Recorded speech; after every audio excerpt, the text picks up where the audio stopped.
Hello, lovely viewers. We are once again on Key Mama Show, as you all call me.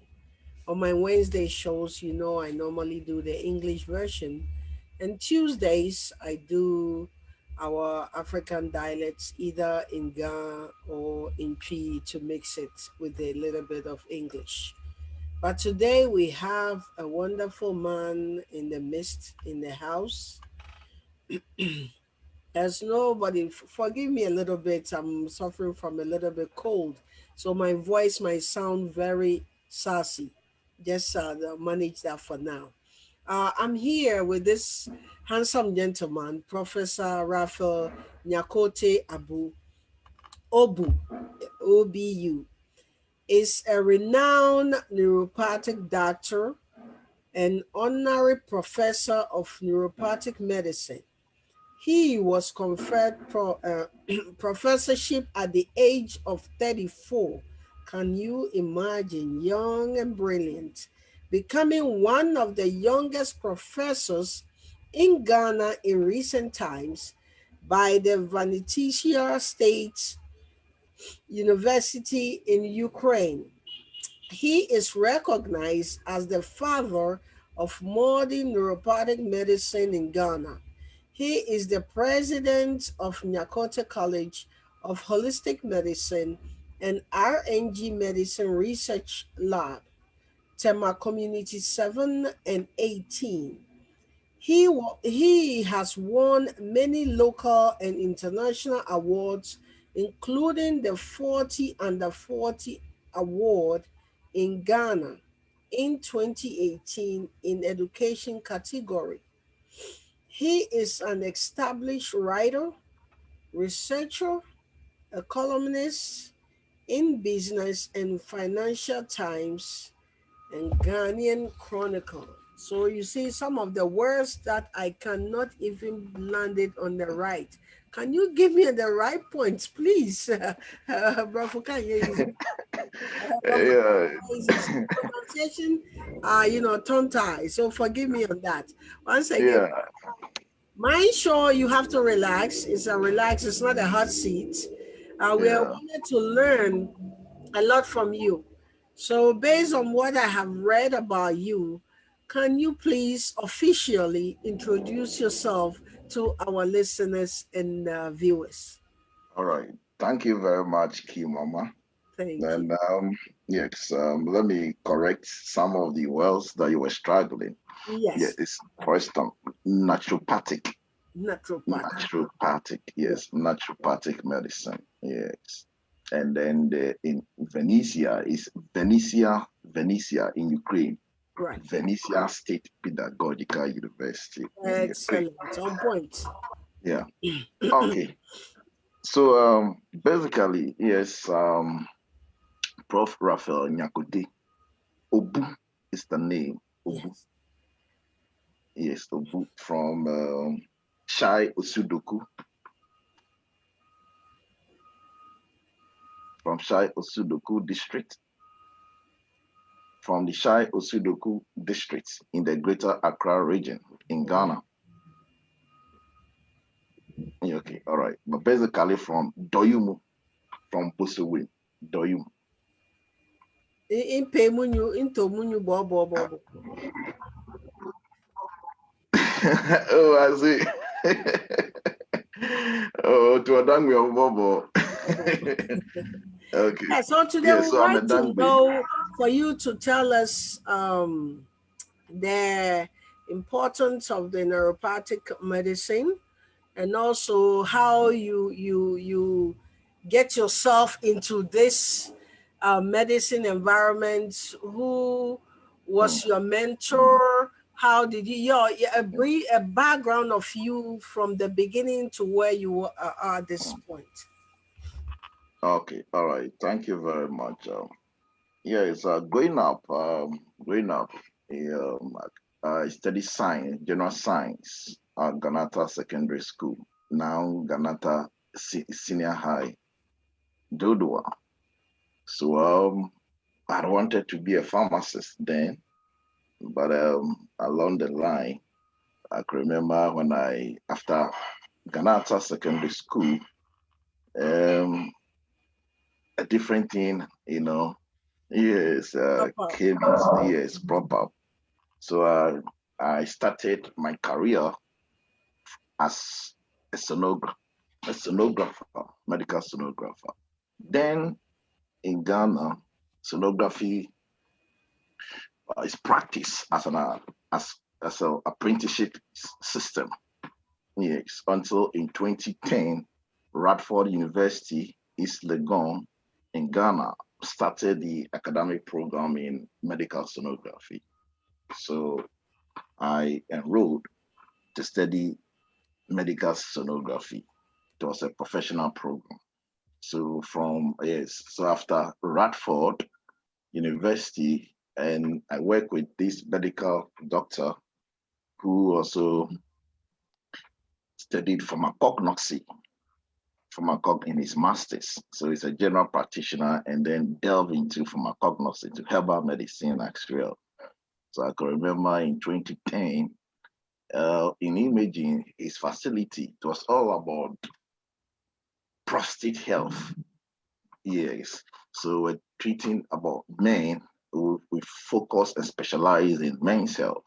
He was a general practitioner then, but because of his background in herbal medicine, so he started the crusade to educate men about prostate health, prostate awareness in 2010. Mm-hmm. Then in 2010, prostate health or prostate awareness was basically on the low notes in Ghana.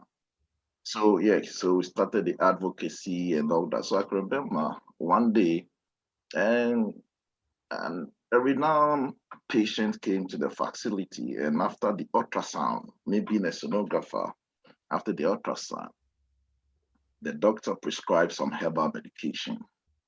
And I remember within 2 weeks, the size of the prostate shrunk.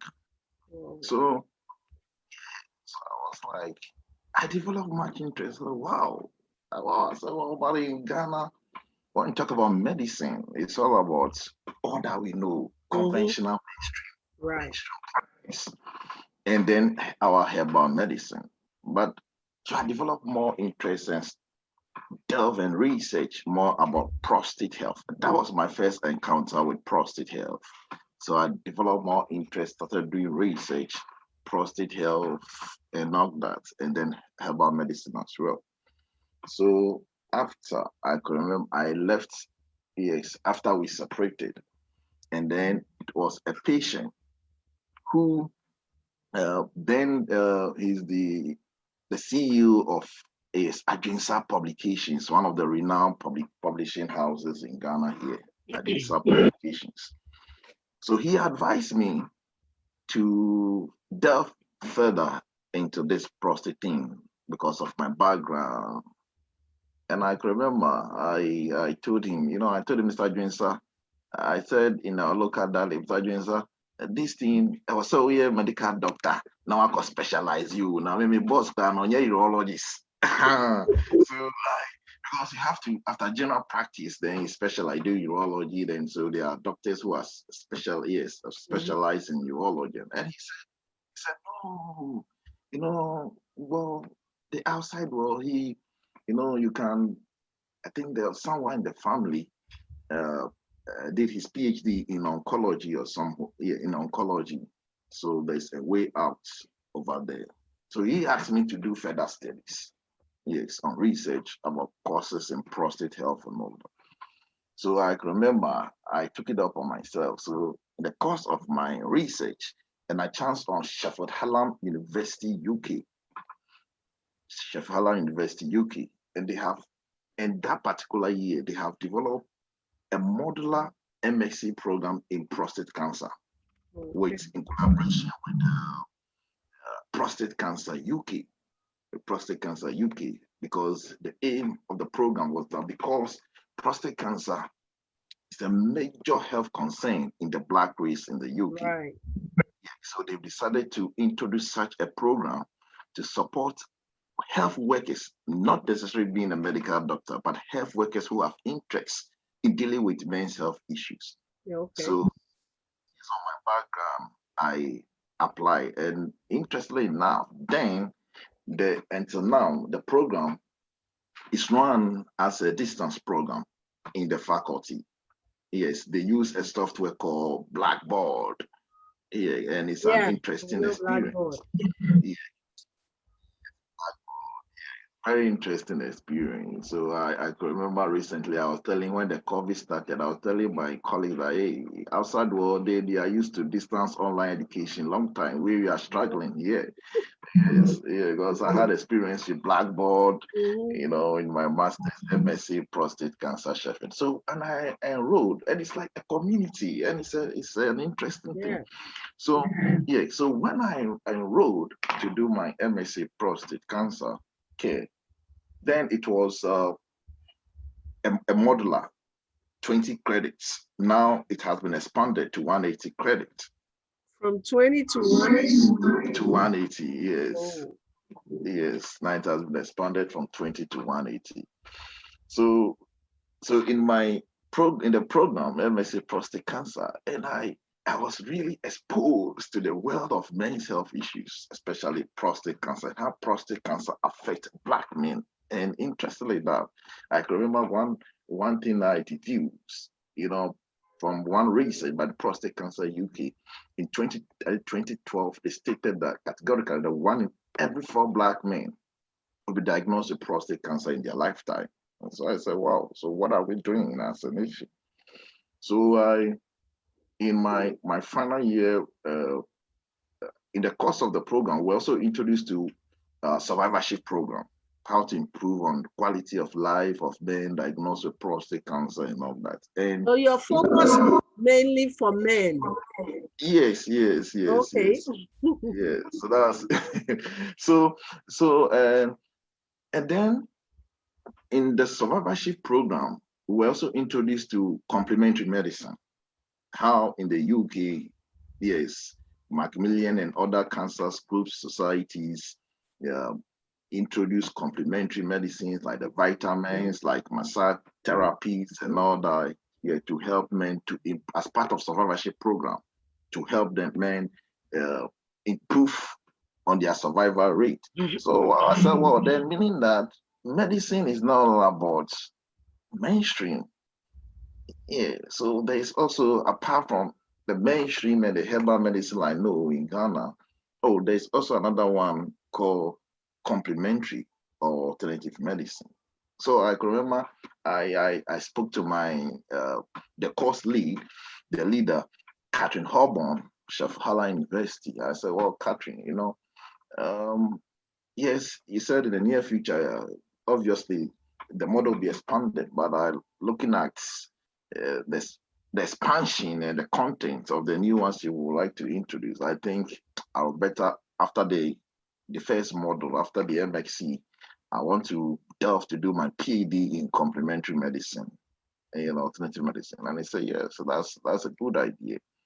And I can remember my thesis. I look at the evaluation of the factors. So many factors that affects Ghanaian men, yes, quality of life dealing with prostate cancer issues. And it was a good paper that was published. And based on that, after they read about my paper and how prostate cancer, the incidence of prostate cancer in Ghana, and how it's affecting men and killing, and the mortality rate is very high in Ghana. For instance, in Ghana, according to the Ghana Health Service, though we have problem with our cancer register, it is stated that about 1,000 men get prostate cancer yearly in Ghana. But the interesting thing I always say is not about the incidence, but it's about the survival, the mortality rate. And out of the 1,000, about 800 to 900 died of prostate cancer, meaning that if you have 10 men in a year.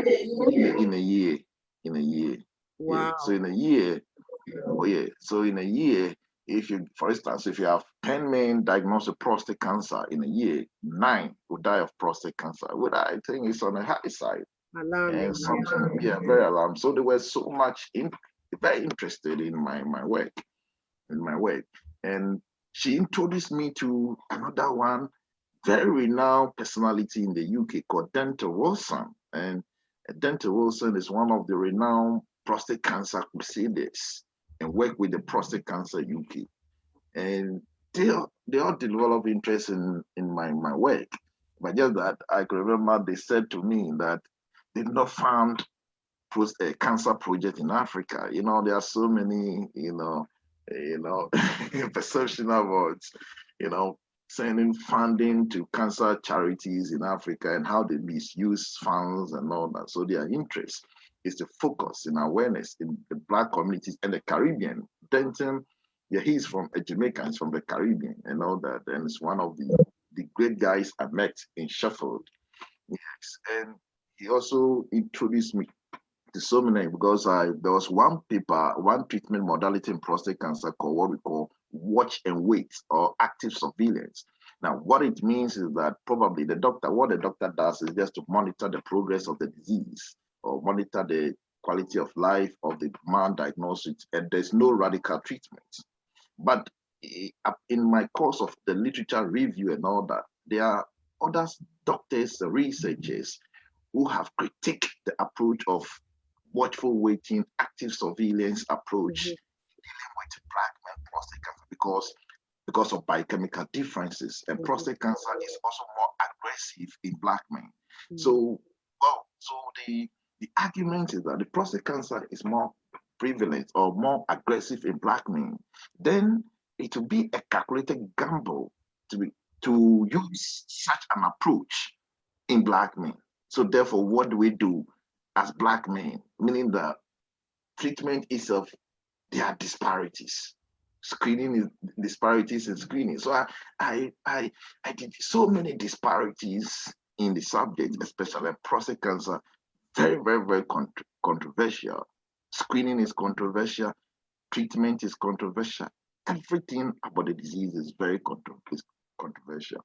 So from there, after publishing my work and all that, and I opted to do my PhD in alternative complementary medicine. So, but I had assumed that medicine then was protected from politics. Yes, but when I enrolled to do my PhD in India, in IBAM, in Kolkata, in India, and I was introduced to the world of medicine, and I realized that there's so much conflicts, so much competition between complementary practitioners and the mainstream practitioners. Yes, and I said, wow, this is very interesting, very, very interesting. And because of my background in prostate cancer, my research, my everything centered and focused on prostate cancer. In fact, in my PhD, I look at the impact of a plant in Ghana called Cronton. Yes, the impact of Cronton membranaceous on PSA. And what I deduced was that the plant, because of my background at the herbal hospital with the medical doctor, I realized that there is some limitation using the plant. If it's enlarged prostate, if it's just BPH and it's not cancerous, it's very effective in managing the condition. But if it's cancer, then it's a different ball together. But the other challenge for herbal practitioners is how to distinguish diagnose prostate cancer from other prostate conditions because of their lack of scientific background or knowledge in the disease. So there has to be a leeway somewhere to be able to help them. So I did my work and it was very interesting and all that. So from there and moving forward, I up to do my postdoctoral program. So I chanced on, and he became my mentor, Dr. Georgiou in Larnaca in Cyprus at the Da Vinci Health Center. So he then started a school called Da Vinci College of Holistic Medicine in Cyprus. So then he introduced me now to holistic medicine, the world of holistic medicine. Let me jump here a little bit. I'm coming to developing some interest about this men issue because men are not strong enough. You know, yes. there's a huge question mark. So before we move on to some of your awards and your books and your newspaper and everything, can you please educate our men that are watching some of the signs mm, of a prostate, mm. somebody, suffering from prostate cancer, and some of the cures in the alternative or neuropathic medicine. That's fine. Yes. Yes. So prostate cancer is not an equal disease. So prostate cancer in black men, totally different from prostate cancer in men of other races, like white men and all that. Yes. And I can remember in my new book, I have a book about 900 pages on the prostates. The black men is black men and prostates, natural urology perspective from Africa. Mhm. Yes, black men and prostates, prostate health. Yes, natural urology perspective from Africa. Now, the symptoms are almost the same: prostate cancer, prostate enlargement, prostatitis, they are almost the same, or prostate disease are almost the same.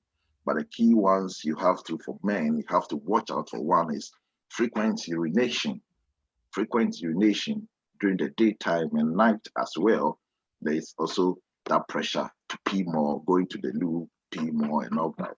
There's also you have to stream you have to stream when you have to stream before the urine it comes. And sometimes when it's that advanced stage of it, yes, the men experience spinal compression, pains, yes, the spinal compression, It's sometimes fine. here in the spine, and also blood in the urine. And interestingly enough, the prostates and our sex life are connected. The, I'm yes, the about to prostate. ask you go there too. So take us Yes, there. yes. So the prostate erection nerves, yes, the nerves that help men to get erection, the prostate erection nerves are connected. So when there's a problem with the prostates, then the men have to start developing problem with it, and that is why the men have sometimes when there's a recommendation for surgery, there's a problem because obviously if you're not careful, one of the nerves is likely to get Yeah. distorted, yes, and tampered with. And obviously once there's a problem, it's tampered with. If you're not lucky enough, then you have problem with erectile difficulties and all that. So because of that, sometimes the men, they find it very difficult to even tell their partners about their prostate symptoms. Yes, you find it very difficult, especially in our world here in Ghana and especially in West African men and all that. In Eastern Africa and Southern Africa, they are more of they're like the Europeans in South Africa. So they are more, they open up and all that. But in Africa, yes, in my work, in dealing with my work in South Africa and other parts of the world. And yes, in Ghana, it's a different ballgame altogether. And, here too, we believe that, as a man, your manhood is everything. That makes you a man. That's it. So I can remember some time ago, I wrote one article, Manhood for Life, Men Experiences with Prostate Cancer Treatment. And interestingly enough, there was this man diagnosed with prostate cancer and he's on hormone treatment. And once you're on hormone treatment, the aim of the hormone treatment is to convert the man into womanhood because the treatment suppresses the testosterone in the man. And once you suppress testosterone, it means that you suppress the man as well. Yes. So he was suffering from the same thing. So after reading the paper, then according to the woman, the wife who called me, after the husband read the paper, quickly the husband uh, took that page, removed the page, and kept it in the pockets. And luckily enough, because he was trying to prevent the woman from reading that The particular signs and symptoms. signs, symptoms, and the effect of the hormone treatment on the sex life because he's going through the same thing. Yes, and then their fertility issue as well. And it's the same thing the man was going through. So the man removed that portion and put it in the pocket and he forgot. So during the woman yes, I think according to her, she went to wash during the course of the washing, and then she saw the paper in the husband's pockets. And then after reading, and she read, so she saw the prostate cancer article. She said she took her time and read everything, and she said she started crying after reading the article, and she read everything. She cried because wow, so that's what my husband It's going was through. hiding from me. And so she called me. When she called me, she cried on the phone. And I said, oh, I see. You shouldn't worry. So I invited her and had a chat with her. So our men are going through a lot in Ghana. And interestingly enough, when the prostate is affected, it affects the woman. Yes, it affects the woman. So there is a general campaign called, for instance, Stand By Your Man. Stand By Your Man in prostate health. It affects because obviously once the man is affected with prostate health or prostate cancer, obviously the sex life get distorted. You, the woman, it's also very, difficult for you to also satisfy your sexual life and all that. So it is a win-win-win-win thing. And that is why prostate education, prostate health is very, very important, especially in our Black men here. And for treatment, yes, if it is enlargement, it's not a problem. For enlargement, there are so very effective natural remedies. Yes, one can obviously opt for. Yes, to treat. Now, with the cancer, we have different types, the stages. There are different stages of the cancer. So, for instance, we have what we call the localized or organ-confined prostate cancer. What it means is that the cancer is just within the capsules of the prostate. Yes, not spreading yet, unlike the advanced form. So if you are diagnosed with organ confined or localized prostate cancer, yes, and because sometimes the doctors, they try to opt for watchful waiting or active surveillance. They just only monitor the progress of the disease. Yeah, so such a patient could opt for alternative or complementary medicine as well as Right. the patient is on watchful. So, for instance, there are research work to back, for instance, hibiscus tea. Hibiscus tea, that's what I use to do for Sobolo. my postdoctoral research. That is Sobolo, yes. In fact, my research brought Sobolo into the system, and I'll be very consistent. I've done a lot of work on reading hibiscus and all that Sobolo. In fact, and that's why when the outbreak of COVID, that was the first letter I wrote to the president, was to look at hibiscus tea Sobolo, Sobolo. So my work actually brought Sobolo, and today Sobolo is one of the, Thank you. yes, people are really taking Sobolo. So because there are studies on Sobolo, how yes, on hibiscus tea, on its impact on yes, cardiovascular, especially people with even high blood pressure.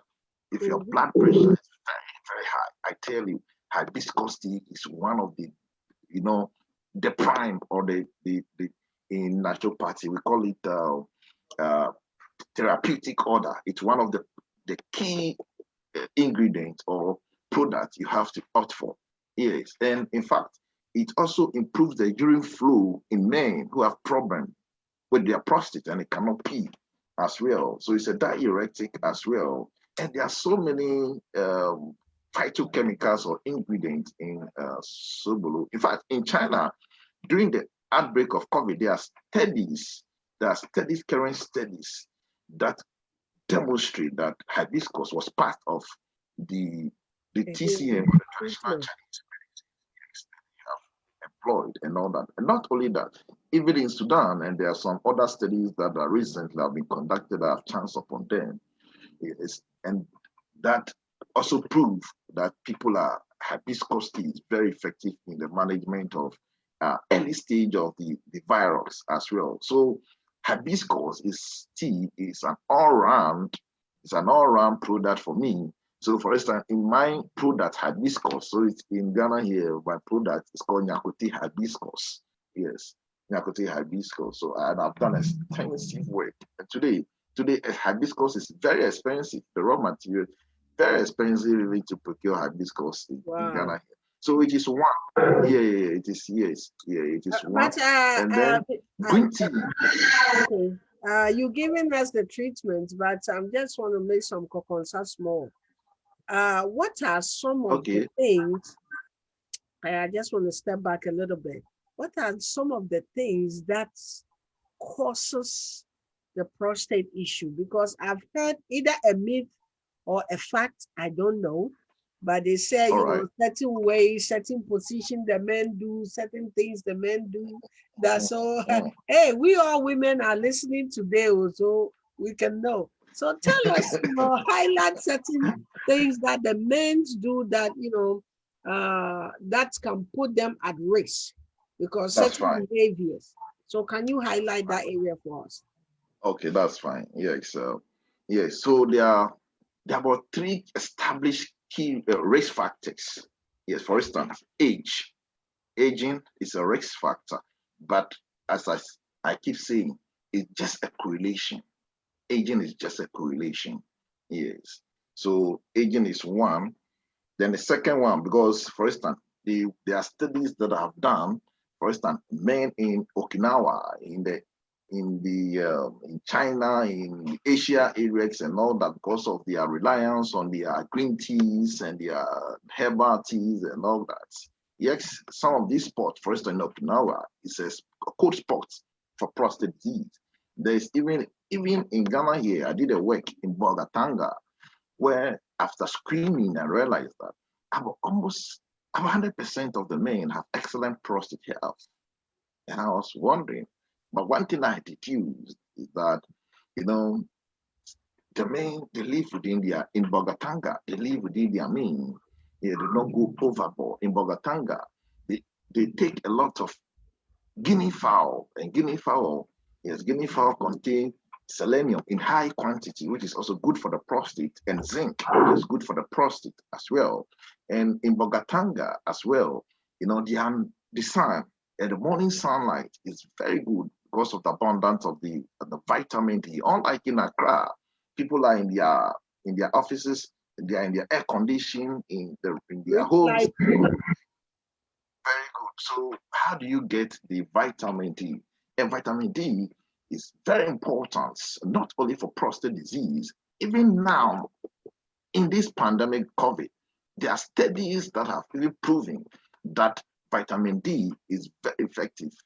And in fact, is one of even the treatment therapies people are even researchers are considering that has to be incorporated in the COVID management. So aging is one, and then two, we have family history. Yes, a family history that is, yes, genetic. There's a link in the family, but genetic prostate cancer accounts for just 5 to 10% of prostate disease. So for me, uh, I keep saying if it is 5%, where is the 95% coming from? Mm-hmm. If it is even 10%, where is the 10% coming from? Meaning that the environment, your lifestyle, there are certain things what we call epigenetics that are more important and significant in development of prostate disease and not even hereditary as well. Now, there is also some specific genes that are at risk in the course of this prostate disease. And called the BRCA, and in fact, these genes are the same genes that also trigger breast cancer in women as well. Yes, that breast cancer in women. So, for instance, if you're a man or if you're a man and you're a family where the women are getting breast cancer or cervical cancer, it means that you have to be extra careful. Likewise, if you're a woman and the men are getting prostate cancer in that particular family, you have to be extra careful because the genes are similar. And the third one is race. And interesting, the third one is race. Just being a black man alone, you are predisposed to prostate cancer. Yeah, just being a black man. And that is why I said black men and prostate health. Yeah, so just So being a why? black man. Why is it so? Why is Yes, it the black colored people are always at risks of I know a whole lot of a lot. certain diseases. So why? It's true. Where Yes, do we yes. go wrong? That is it. So I can remember I I wrote some articles some time ago. Black men, yes, disparities and all that. And interestingly enough, you see, um, the factors are multifactorial. For instance, some studies have opined that, for instance, black men are not proactive about their health issues. Yes. Then another key one that I chance on is our skin. Yes. Now, the color, the black, the difference between the black man or the white man is the melanin. It's the melanin that gives us the color. So for us blacks, we have the melanin content is very high. That gives us the black color. Now, to get vitamin D from the sunlight, yes, you need got the vitamin D straightforward. Get the natural vitamin D from the sunlight. Mm. But the melanin, the color black is acting as a sunscreen agent because the direct radiation also from the sun, yes, if it hits your skin, if you're not careful, can predispose you to skin cancer. Mhm. So, so that is why God, in His own wisdom, Kimama, Yes, I'm here. okay, that's fine. So God in his own wisdom, yes, from his own wisdom, knew that yes, because of where we are located, yes, we need a black skin so that we are not predisposed to skin cancer. Uh, but now the problem has to do with the penetration of vitamin D as a result of the yes. So therefore, you see, you see, in the olden days, our great grandfathers, I can remember sometimes even when we go to farm, they go to farm early morning and they have some specific time when the sun rises or the sun hits, then quickly, yes, they stop and then they'll go and come back again. So, meaning that, yes, they knew the importance of the sunlight at a particular time. That is the problem. But for us in the modern days, so air conditions, I keep saying for black men, it appears that they are not meant for us because air conditions, yes, air conditions are only to condition the air for us. Yeah, so meaning that there should be limitation. And we should have to expose our skin to the sunlight more Mm. compared to the so that is an important. Or alternatively, we have to opt for vitamin D supplement as well, and the keys of the vitamin D3 supplement. So it's one of vitamin D is an established yes Deficiency. deficiency of vitamin D is something that we have to look at Okay. as well. Yes. So and apart from that, there are other studies like diets and all that. I think we Yeah. will come to that in another time. Today is our first intro to the viewers and listeners. And my show, I try not to hold people for a very long time, and now all the excitement is gone. So this will not be the first and or the last time. We will come on specific Mm. disease or health issues and the way the alternative medicine can help and so forth. But also I have you have won so many awards. Yeah. Tell us about that. Take us to that journey. So what Yes. are some of the awards and how did you pick? Did you pay extra? Don't tell anybody. Yeah. How did you get it? Yes.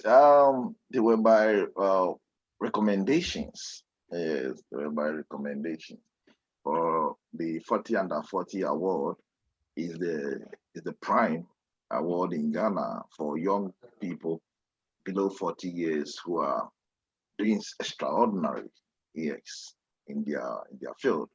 And in 2018, I won the National 40 Under 40 Achievers Award. It's very competitive award, very, very competitive award. So, and that's the National 40 Under 40. And apart from that, I also, there are so many. And I was also uh, conferred, yes, the global, yes, on alternative medicine by the West Africa Forum. Yes, West Africa as a Nobel as well. And with so many international awards, for instance, even if you can, people think that maybe you can influence local awards and all that. But even if you can influence local awards, I keep telling people, you cannot influence, for instance, a credible award like ABLA, organized by CNBC Africa in South Africa in something. How do you influence such an You've gone beyond our shores of Ghana. yes, how do you influence, because CNBC ABLA Africa, or it was live on DSTV. Yes. So yes, Congratulations. yeah, yes, Congratulations for your yeah, achievement. mm, You also the editor for the Gadangbe yes, newspaper. yes, Tell us sure. about it. Are you Yes, I just the started. editor or you are part of the founders? Yes, I'm the founder. I founded the paper. Okay. Yes, yes, I founded the paper of the Dangbe newspaper in 2016. Yes, in the aim of the Dangbe newspaper is to project the seven clans, the tribes of the Dangbe area. Yeah, so but currently it's at the dormant stage here, and that is one thing we are. You see, the Dangbes, I keep saying that Dangbes, our problem is a universal. It's a universal thing. Mm, and we have to go beyond that and support. Yeah, because public, it's capital intensive. Yeah, very, very. So it's currently at the dormant stage, but not only the Dangbe newspaper as well, because then the idea was the Dangbe newspaper will give birth to the Dangbe TV and then the Dangbe radio. But I still have, yes, I know once there is live, yeah, the Dangbe TV, the Dangbe radio, and You also obviously the come. Dangbe newspaper is come on. And I also have the academic paper that I edit and founded as well, the Ghana Alternative Medical Journal. Yeah, for those in academia and scholars and researchers, submit their work for publication and all that. And so apart from I authored another book, the Dangbe land. I have another book, I think two books, yes, on the Dangbe jurisdiction as What's the name? well. What's the title of the books? The state of the Dangbe land. The state. The state, the state of the Dangbe land. Yes. Yeah, two, volume 1 and volume 2. Yes, the state of the Dangbe land. And Talking apart from about the that, books, yes. Talking about the books, I know you have so many books, but also the Nyakotey College of Holistic Medicine. How did you start it? How did it begin? If you can hear me. We have Dr. Can you hear me? yeah, yes, key Okay. mama. Yeah. How did Nyakotey College of Holistic Medicine begin? So the Nyakotey College of Holistic Medicine all started in 2016. Yes, then after I my mentor, after my postdoctoral program, yes, under Dr. Giorgio, Da Vinci College of Holistic Medicine, that yes, in Lanaka. Yeah, so I developed the interest in holistic medicine. But along the line, holistic medicine, complementary alternative medicine is very broad umbrella, very, very broad umbrella. But at the end of the day, the philosophy is the same. Or the interest is to use natural remedies in managing uh, the diseases of the patient. So irrespective of the name, you hear functional medicine, you hear naturopathic medicine, you hear all that. But the pace is at the same.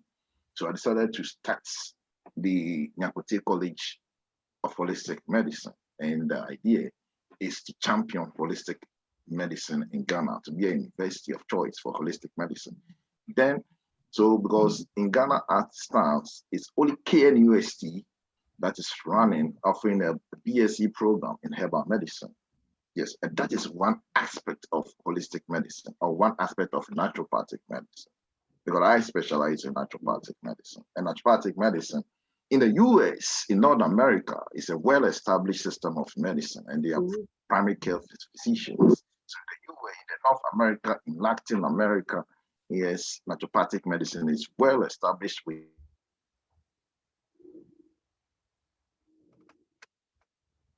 Yeah, we have, if you just join us, we well have regulated to do. Professor. Okay, thank you for coming Okay, back. yeah, yes.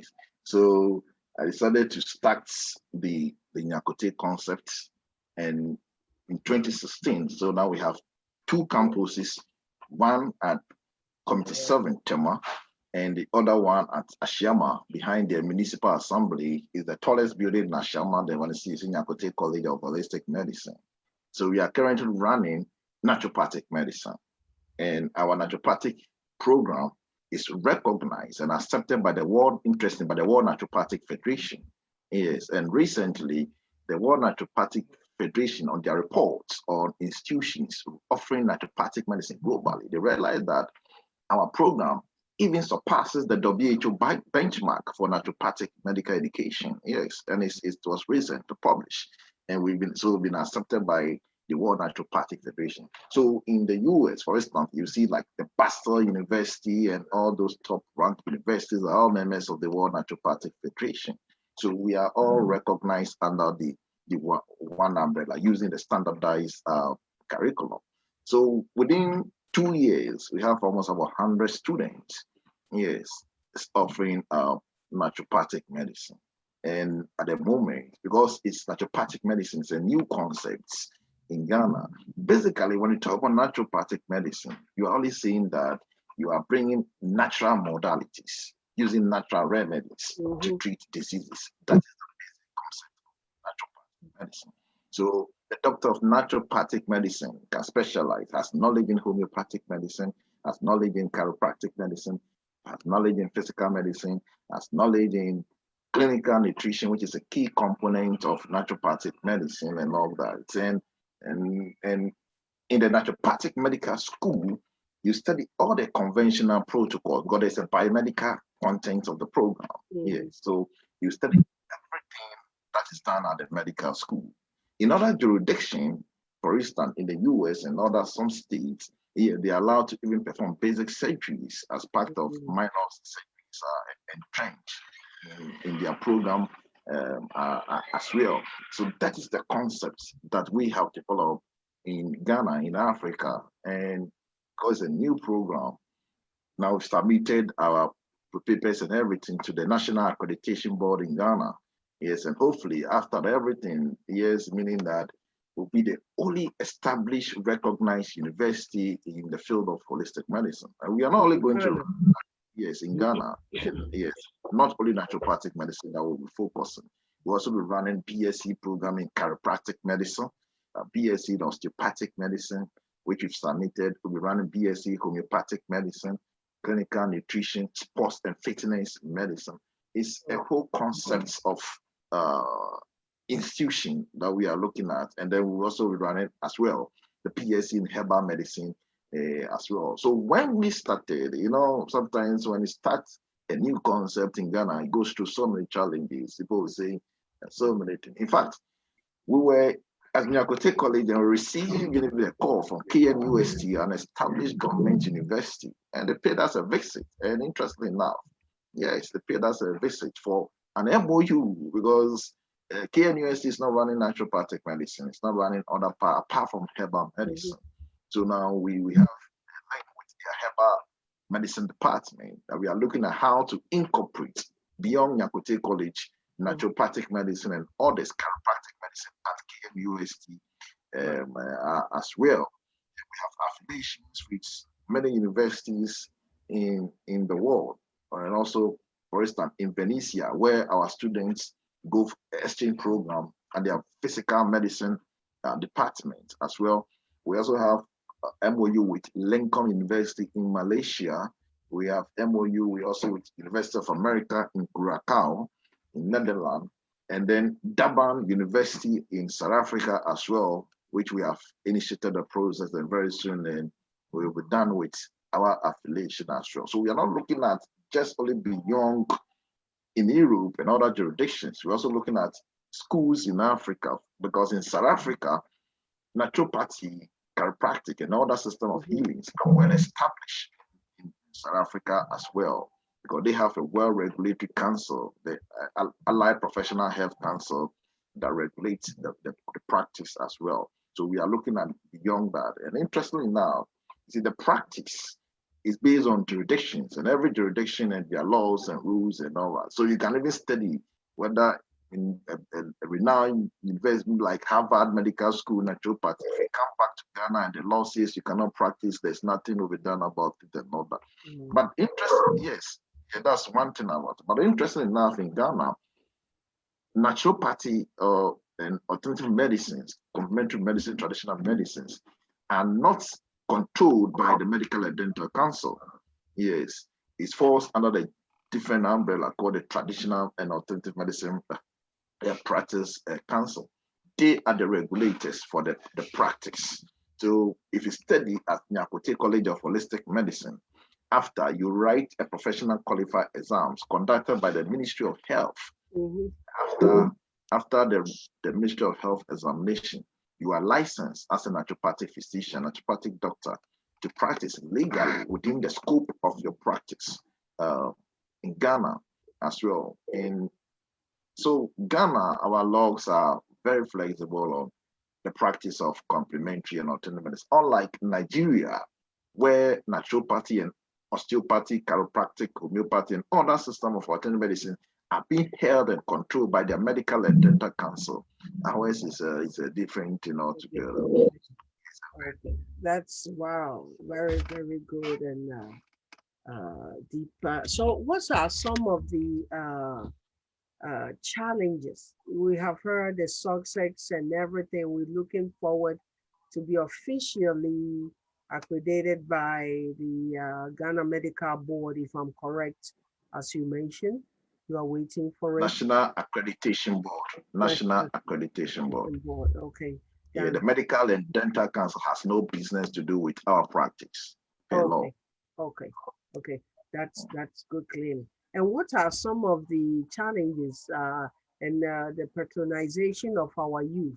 Are they embracing it? Because some people have the idea that, oh, if I do the natural, the herbs, they have a different brand for me. What are some of the,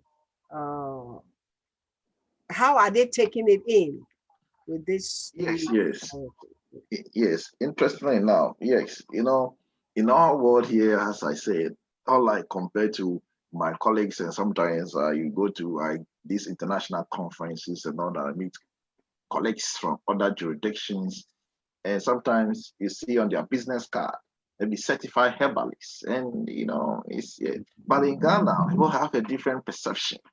Yes, people have a different perception. For instance, if you say you're a herbalist, it becomes a problem. So those trained from KNUST, BSc Herbal Medicine, well, the confidence level is not that up. You see, because they have the title medical herbalist as well.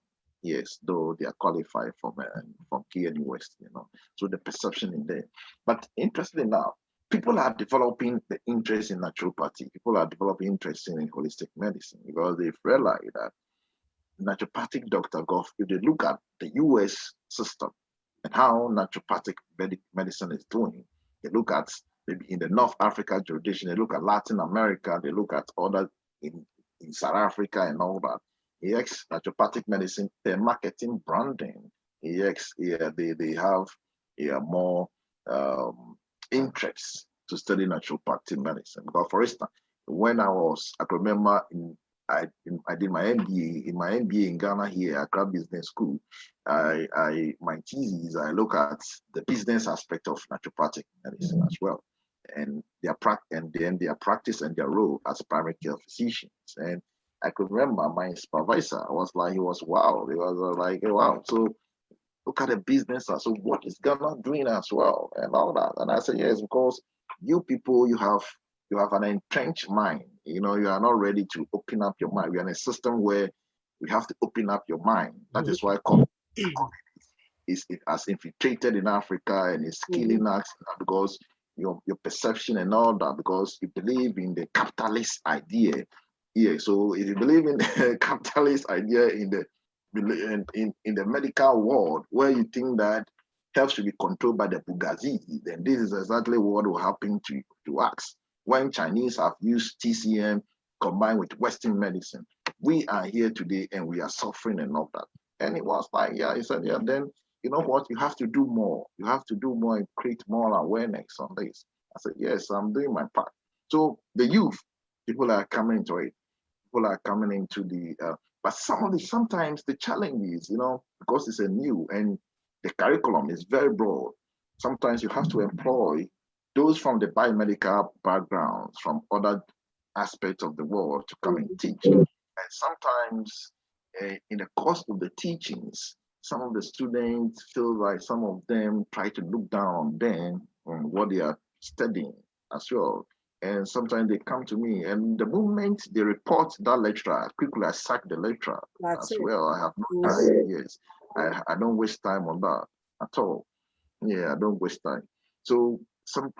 And interestingly enough, we signed an MOU with Tamajana Hospital in Ghana. It's a government hospital. So they trained our students in the clinicals. Okay. Very nice. Yes. And the clinicals is done with the same medical student from other medical schools in Ghana. So it has boosted the naturopathic medical student, their confidence level. Yes, in their practice. Yes, so that's one thing, practical thing that I did. And as part of the clinicals, we experience so many challenges. Some of the medical doctors, their perception about the practice, because they are ignorant about the field and all that.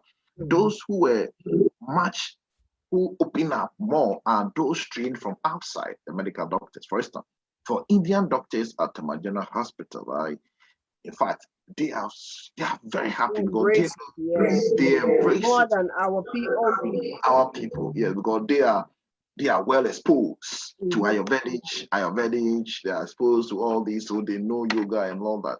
So they keep motivating them that this is a novelty, this is a unique thing that they are looking at here. So they have to go all out and study and become recognized and do their own thing.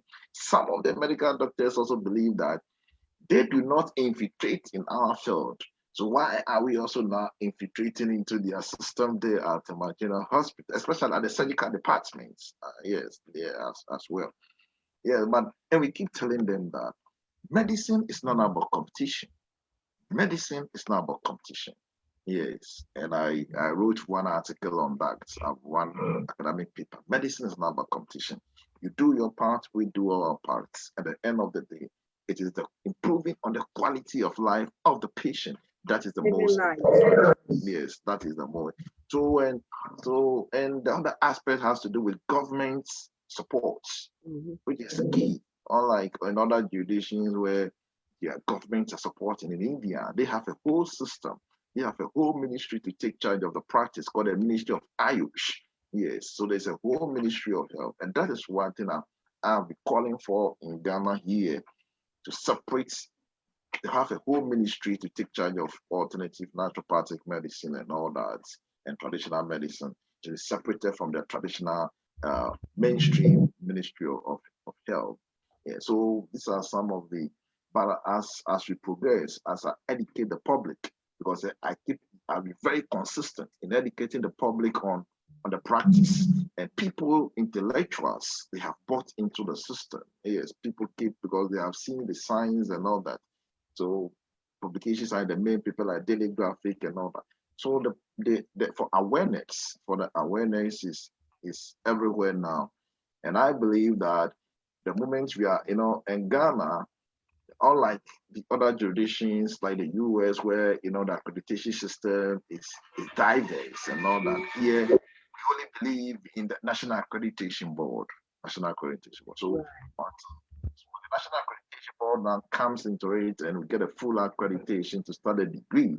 I think the enrollment will be, oh, yes, it will be massive. And currently, I have been contacted by the World Naturopathic Federation, working with the UN, therefore, to write a whole book chapter that will be publishing this year on naturopathic medicine. So I'm writing on the Kenyan perspective and African perspective of naturopathic medicine. And I know, and I think that's one of our great strides in the practice, because that'll be a world recognition of what we are doing in Africa and Ghana. Okay. Thank you for elaborating and telling us the ups and downs, the success and everything about the Nyakotey College.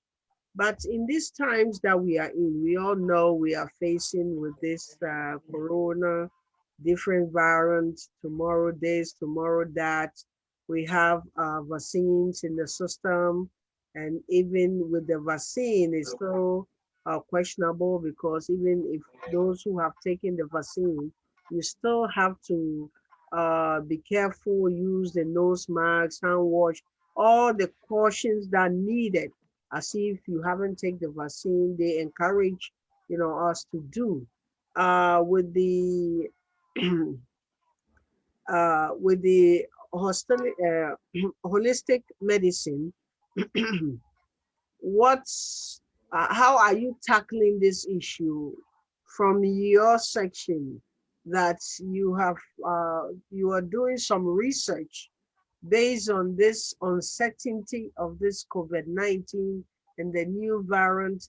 Because we also have noticed when it first started and there was no vaccine or anything, we were depending on natural medicine or herbal medicine. For instance, the sobolo, pineapple, what do you call it? The black pepper, which is wintian, whatever Yes, they call it. yes, Yes, we yeah, mix all yeah. the concoction. Trust me, I still do. I mix it and I Oh, have the drink. I warm it up and drink it and inhale it. We chewing the onions. We inhaling the onions. So it's like this is the time has come for us to embrace the natural medicine or alternate medicine. Despite we also have to focus on the generalized, the medical aspect of pharmaceutical medicine. Have you come up with something that can help? Because now we are crying for help.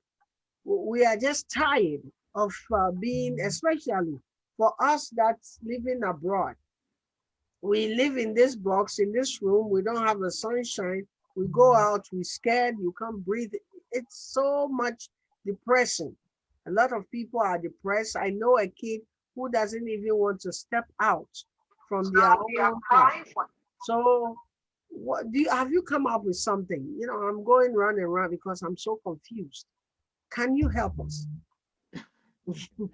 yes, yes, yes.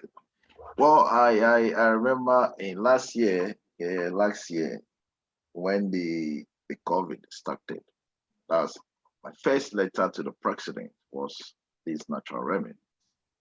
I proposed so many options, and I remember there's a federation, there's a traditional medicine federation in Ghana here. Yes, and they have the knowledge. So they were consulted and they were asked to submit whatever they have. Yes, I did. I developed because I promoted the hibiscus because I know the business of the hibiscus. So my hibiscus tea was part of some other ones taken by the government for analysis to be done at the Center for Plant Medicine. and all that. But after the analysis, Walkie Mama, I'm here to hear from. I don't know. And it's like, it's like project management. The initiation stage, the expectations are high. But at the completion stage, if you're not careful and there's no funding, then, the project is discarded. So as we sit, well, I don't know. I don't know what is actually happening. But in our own world, in our way, in our small way in Ghana here, for me, I still write and educate them some of the basic based on science, research, work that have been done, some of the natural protocols. People can opt for it. Yes, I keep telling them, we as naturopaths, naturopathic doctors, holistic doctors, so in the modern era, we are not against vaccination because vaccination is rooted, public health concern is rooted in the practice of naturopathic medicine. The philosophy of naturopathic medicine and public health are the same. They are analogous. There's a connection. Because, for instance, we believe in naturopathic principle, believe in prevention, and public health is about prevention, it's about promotion. So we study public health as part of it, and it's rooted. So we have no problem with if the government decide to go for vaccination. But what we believe is evidence-based vaccination, evidence-based vaccination. But in an emergency situation like this, where we know per science, sometimes I have to take about like 5 years and all that for vaccine to come out. And you have vaccine coming out in a year and all that. Well, there's still nothing come because this is a protocol and there are statutes. For instance, the Public Health Act 2012 even mandates public health vaccinations and all that. So some of those things are when you do as if you are going against the government orders and all that. But I believe that once the science, the research is coming to support vaccination, why not? If it's yes, I'm waiting, I'm looking at the progress of it. And obviously we have to travel. And if you want to travel, they're asking for vaccination, your vaccination card and all that, just like the yellow fever. Yellow fever, yes. Yellow fever card and all that. You can't say you're a naturopathic doctor, so you're not going for my yellow fever. That's true. Yeah, they'll not allow you. They'll not allow you.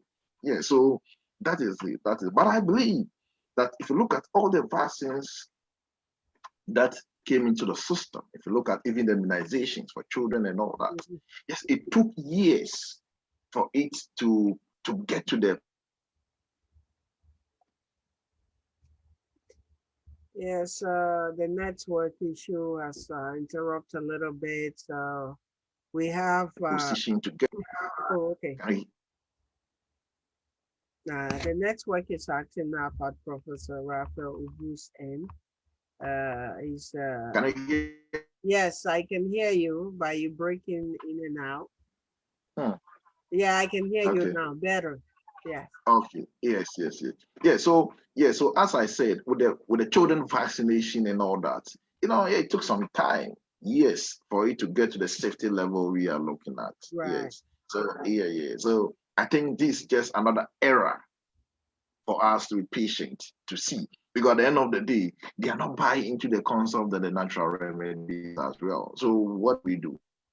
So nothing can be done about it. Yeah. So we just have to pray so that the whole system stabilizes, so that we can all go back to our duties and our work and improve on our quality. Yes. So I have no problem about the vaccination and all that. So, but we can be doing it, yeah. So we can be doing our own, be taking my sobolo, my hibiscus tea and all that. With my chia, I take my hibiscus with chia seeds and all that. Yes. Put it in chia seeds. Okay. I will remember that. Chia seeds. Yes, chia seeds, yes. So these are some of the things that we but currently I'm working on a paper. I'm looking at the perception of the general public on vaccination, as well. Thank you so much for the work that you do for Ghana and the whole world. At this point, before we come to our end of our conversation, uh, natural medicine and everything. This month we celebrate of Tetekwashi, which is the March of 27th. Mm. Birthday, if Tetekwashi to be alive, Tetekwashi will be 100 and I think 79 years old. Wow. So how can we perceive the shining legacy of the great Tetekwashi from your point of view? Yes, yes, yes.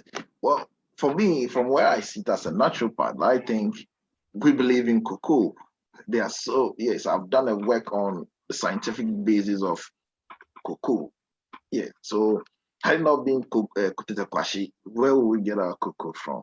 I know. Yes, and I tell you, your pectins and pectins can. Oh, the network breakout again. That's Professor Raphael Obus, the alternative for holistic medicine doctor, all the way from Ghana. We know how the network goes. But please, I have an announcement to make. The Gadangbe homecoming, the kickoff will be the August 9th, official arrival. Then the main kickoff is the 10th of August. Do not forget if you wanted to join the squad or the group to Ghana, you can call 929-240-2193. Gadangbe Homecoming is coming on live. Also, we have um, Africa Most Beautiful USA that's also coming on. The launching is going to be the 24th of April. The 24th of April. Uh, just go online if you want to be a contestant or you want to be a pageant, in other words. You can visit www.africanmostbeautifulusa.com. www.africanmostbeautifulusa.com and register. The fee is not arm and a leg.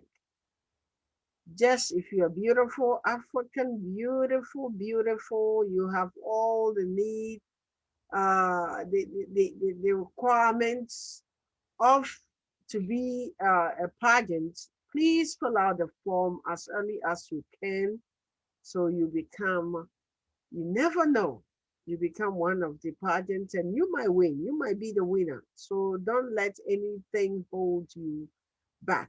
Please register. And like I said, the Gandangbe Homecoming, it's also coming online. This year, we also have the Ghana Fest New York, which is coming on August 7th at Crotona Park. Please remember, we are going to adhere with the corona restriction, the CDC regulation. We are going to follow the regulation at the park. So just mark the date. August 7th is coming on live. Also, June 5th, we are going to have our Children's Day. Unfortunately, this year, we couldn't get the date for the Natural Children's Day, which is going to be the 13th. A lot of bookings. So the dates that we are able to get is the June 5th. So bring your children to the park for them to know each other. You know, if the children know each other from the beginning, it also protects our community. They don't hurt each other. They get to know each other in their family. Because once they know you know their parents, I'm telling you, when they are doing something, they look at their back. So let them get out. We have been indoors for over, I'm telling you, over a year. And this time, the governor has, given us some break to be at the park, some percentage, about 20% out there. We hope that by June, August, we are about to, be 50 or 70% out there. We are just really praying for that. So please do not forget, save the dates. Also follow me, Instagram, Facebook, and YouTube.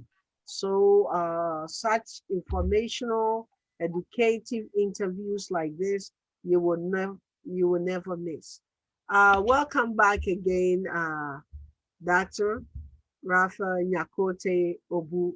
Can you hear me from your end? I think the network is still acting up. But we've been on for over an hour now, and the network has been good to us. I'm not going to lie because sometimes you have a lot of breakages. But as you all know, I wanted him to give us the closing remarks, also how to reach out to him if in case any one of our listeners or viewers have further questions to know about his college, Nyakotey College. So this is where we were before you join us. Every Wednesday, the Key Mama Show is one-on-one conversation with people all over the world. Now, life has become easy, a new way of life, at least out of coronavirus.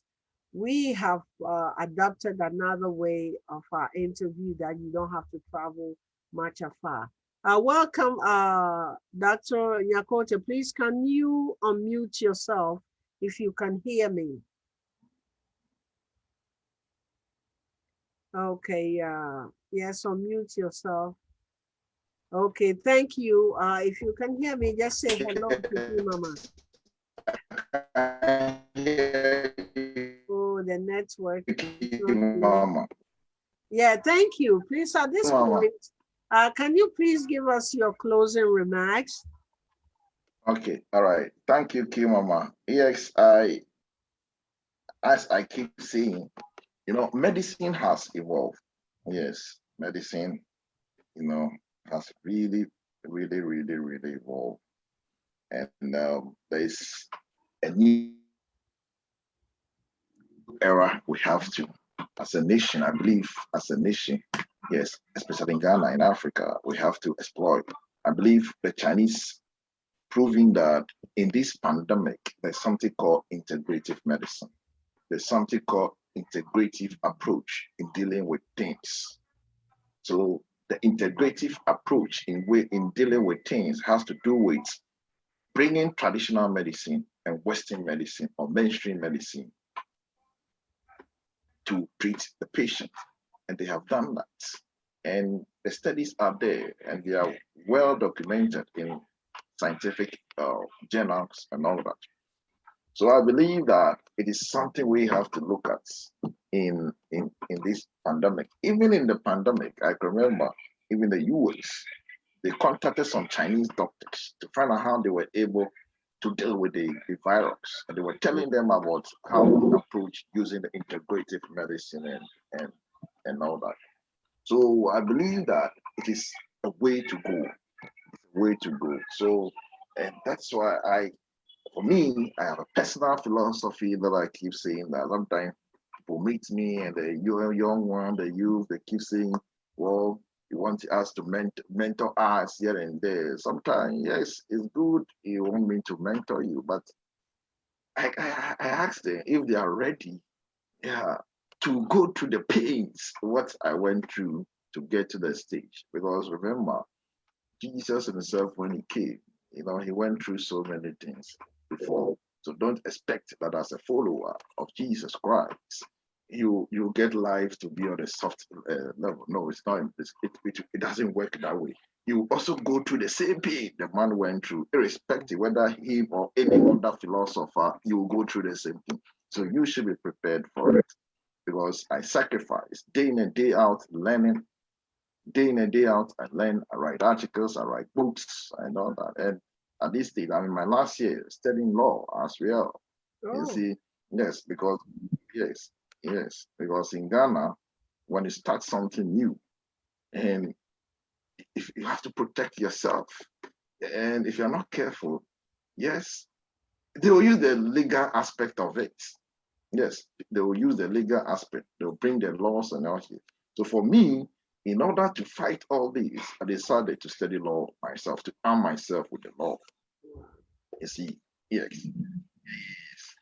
So I tell them, because I believe I have this personal philosophy. Yes, because my library is full of books. It's full of books. I read legal books. I have books in medicine. I have books in business administrations and theology as well and all that. And so it's interesting. In my work, in my doctor of theology, I look at prayer. I look at prayer as a form of complementary medicine. Yeah, that's very interesting. That's how prayer can, can support and improve your quality of life. So my personal philosophy in this my life that I have, and I keep telling people, is that the future we picture is the future we will picture. The we see is the we become. So let's picture a future. So let's picture a great future to picture and desire a great us to become, so that the Almighty God will see to it that we have pictured in the future we pictured and we have become the great us we desire. So I thank you, Key Mama. Yes, I thank you. So this, you can see, I'm supposed to screen share, but pardon me, I have one of the books here, which I'm showing you, Modern Naturopathic. Oh boy. When people call you at the same time, Medicine and Revolution in Ghana. So when you see this book, it's this man right here. There is another title right here. Let me also show you. NY Nyakotey Naturopathic Pharmacy. That's another book right here. So if you see it, that's him. That's another book here. Next time I'll do the screen sharing. That's also Medicine and Practice, another book here. I just want to show you all the books when you go to the library. I think, please, where can people get these books that you have reading? Where can they pick one from, if you can hear me? Yes. So in Ghana, yes, they are very Okay. So available. Nyakotey cost is 7. Temacom 7. So yes, I'm about to put them on Amazon and all that. Okay. Yes, and other online. Okay. Yes. So do you have online that people can visit and read more about you? You have like a website? Yes, so they can go to nyakoteycollege.com. Okay. Nyakotey College or Nyakotey College of Holistic Medicine. When you go Nyakotey College, yes, everything is there. Yeah. Thank you once again for coming on Key Mama Show, and I look forward in having other conversation about health, other health areas. Today, you touch base about the men. I'm looking forward to hear more about women too. Don't leave us behind. We also have our area. So our next interview will be focusing on women. We have Mother's Day coming up. So I want you to come on to, talk about women aspect. Thank you all very much. Thank you, viewers. Thank you, listeners. Continue to follow Key Mama. Also support my foundation, the Key Mama Foundation, www.thekeymamafoundation.org. As you know, we help those who need education in all areas. You know what? When you do to your brother or sister, God will also reward you. God bless you all very much, and I'll see you very soon. Next week, same time. Also on Tuesdays, I do the GAN and I do the P mix up. Feel free to also call me 929-240-2149. Thank you. You say today I said my voice on my head, but I tried to come on. Thank you very much for staying with us. God bless you. Bye-bye. Bye.